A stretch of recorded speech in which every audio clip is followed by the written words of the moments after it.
America और Iran के बीच चल रहा तनाव अब एक ऐसे मोड़ पे पहुंच चुका है जहां ये साफ दिखने लगा है कि यह पारंपरिक युद्ध नहीं है। यहां ना तो साफ जीत नजर आ रही है और ना ही साफ हार, बल्कि जो सामने आ रहा है वो एक ऐसी सोची समझी रणनीति है, एक ऐसा खेल जिसमें युद्ध खत्म होने के बाद भी इसका असर खत्म नहीं होगा।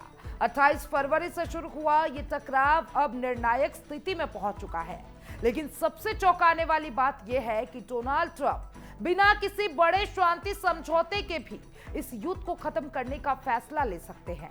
यह फैसला सामान्य नहीं होगा, बल्कि एक कंट्रोल एग्जिट का हिस्सा होगा।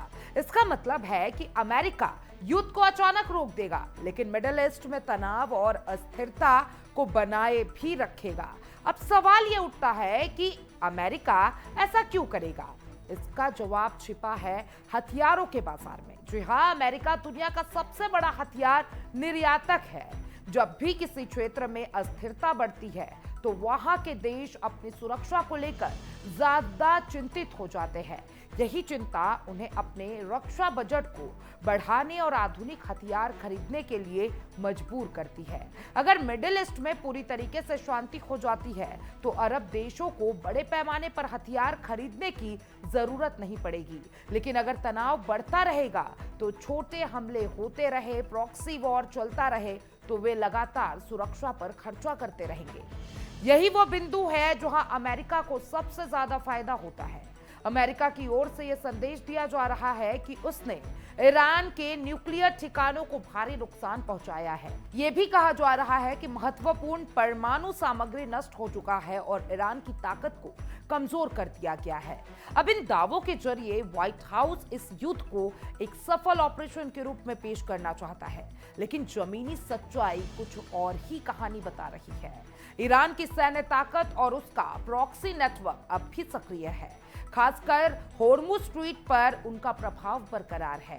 ये जल डमरू मध्य दुनिया के सबसे महत्वपूर्ण तेल मार्गों में से एक है, जहां से करीब 20% वैश्विक तेल गुजरता है। अगर यहां कोई भी अस्थिरता पैदा होती है तो उसका असर पूरी दुनिया के अर्थव्यवस्था पर पड़ सकता है। यानी एक तरफ अमेरिका जीत का दावा कर रहा है, लेकिन दूसरी तरफ हालात पूरी तरीके से उनके नियंत्रण में नहीं है। इस पूरी स्थिति को समझने के लिए फ्रोजन कॉन्फ्लिक्ट का कॉन्सेप्ट बहुत महत्वपूर्ण है। इसका मतलब है ऐसा युद्ध जो पूरी तरीके से खत्म नहीं होता, लेकिन पूरी तरीके से सक्रिय भी नहीं रहता। बड़े सैन्य ऑपरेशन रुक जाते हैं, लेकिन छोटे छोटे हमले, झड़पें और प्रॉक्सी वॉर जारी रहते हैं। ऐसा मॉडल पहले भी कई जगह देखने को मिला है। सीरिया, यमन और लेबनान जैसे देशों में सालों से यही स्थिति बनी हुई है। वहां शांति का कोई स्थायी समझौता नहीं हुआ, लेकिन युद्ध पूरी तरीके से खत्म भी नहीं हुआ। अब यह मॉड्यूल पूरे मिडिल ईस्ट में लागू हो सकता है। इस रणनीति का एक और अहम पहलू है निवेश का रुख बदलना। जब किसी क्षेत्र में अस्थिरता बढ़ती है तो निवेशक वहां से पैसा लगाने से कतराने लगते हैं। वे ऐसे बाजारों की तलाश करते हैं जहां उनका पैसा सुरक्षित रहे, और मिडिल ईस्ट में बढ़ते तनाव के कारण दुबई, दोहा और अन्य बड़े आर्थिक केंद्रों की स्थिरता पर सवाल उठ सकता है। ऐसे में निवेशक अमेरिका जैसे सुरक्षित बाजारों की ओर अपना रुख कर सकते हैं। इसका सीधा फायदा अमेरिकी अर्थव्यवस्था को मिलेगा।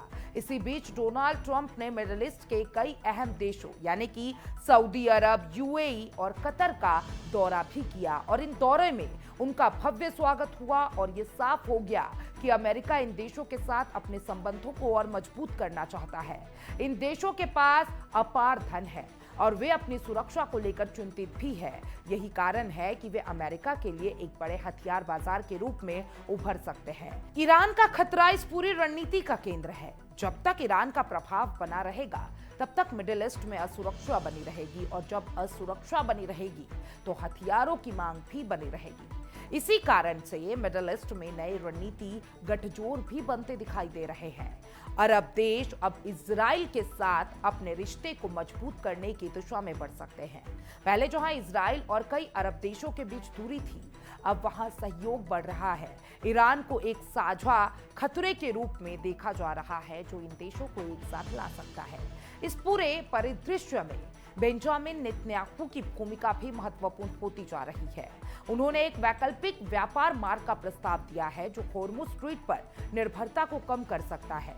इस योजना के तहत सऊदी अरब से रेड सी के रास्ते इजराइल तक और वहां से यूरोप तक तेल पहुंचाने की बात की जा रही है। अगर ये परियोजना सफल होती है तो इजराइल एक महत्वपूर्ण ट्रांजिट हब बन सकता है और इससे उसे आर्थिक और रणनीतिक दोनों फायदे मिलेंगे। साथ ही अरब देशों को भी एक नया विकल्प मिलेगा जिससे वो हॉर्मुज स्ट्रीट पर अपनी निर्भरता कम कर सकेंगे। अब सवाल ये है कि आगे क्या होगा। संभावना यही है कि ये युद्ध पूरी तरीके से खत्म नहीं होगा, ये अपना रूप बदल लेगा और बड़े युद्ध की जगह छोटे छोटे संघर्ष होंगे। शांति का माहौल होगा लेकिन पूरी तरीके से नहीं। अस्थिरता बनी रहेगी लेकिन वह नियंत्रित होगी या नहीं। अब ये स्थिति लंबे समय तक बनी रह सकती है और डोनाल्ड ट्रंप की रणनीति इसी दिशा में जाती हुई नजर आ रही है। एक ऐसा संतुलन जहां युद्ध भी ना हो और शांति भी पूरी तरीके से ना हो।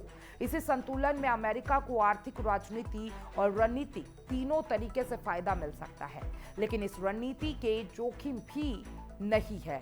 अगर तनाव ज्यादा बढ़ जाता है तो ये एक बड़े युद्ध में भी बदल सकता है। हॉर्मुज स्ट्रीट पर कोई बड़ी घटना होती है तो वैश्विक तेल बाजार हिल सकता है। इससे पूरी दुनिया की अर्थव्यवस्था प्रभावित हो सकती है। इसके अलावा अगर प्रॉक्सी वॉर तेज होता है तो मिडिल ईस्ट के कई देशों में अस्थिरता और बढ़ सकती है। इसलिए कहना गलत नहीं होगा कि यह सिर्फ एक क्षेत्रीय संघर्ष नहीं बल्कि एक वैश्विक खेल है और इस खेल में हर देश अपनी अपनी चाल चल रहा है और अमेरिका अपनी रणनीति के जरिए फायदा उठाने की कोशिश कर रहा है। ईरान अपनी स्थिति बनाए रखने की कोशिश में है। अरब देश अपनी सुरक्षा और हितों को संतुलित करने की कोशिश कर रहे हैं और इजराइल इस पूरे परिदृश्य में अपनी भूमिका को और मजबूत करने की दिशा में आगे बढ़ रहा है। अंत में यही कहा जा सकता है कि यह युद्ध खत्म होने के बाद भी खत्म नहीं होगा, यह बस एक नए रूप में सामने आएगा। एक ऐसा संघर्ष होगा जो दिखेगा कम लेकिन महसूस ज्यादा होगा और इसका असर सिर्फ मिडिल ईस्ट तक सीमित नहीं रहेगा बल्कि पूरी दुनिया की राजनीति, अर्थव्यवस्था और सुरक्षा को प्रभावित करेगा।